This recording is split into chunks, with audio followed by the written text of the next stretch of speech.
Hello, what's up mga kaibon? Kamusta na kayo? Nandito na tayo ulit ngayon sa Pilipinas at syempre pinasyalan natin dito si Ka Cesar Francisco sa kanyang aviary dito sa Plaridel, Bulacan upang kunin yung ipapahiram niya. Sa madaling salita ay ibibigay ibibigay na Indian ringneck na violet piece, Ka Cesar.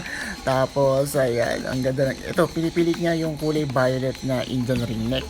Kung naalala nyo si Pito yung nabili natin kay Cesar na Latino na female. Ayun, kasama natin si Altamayo dito pumunta.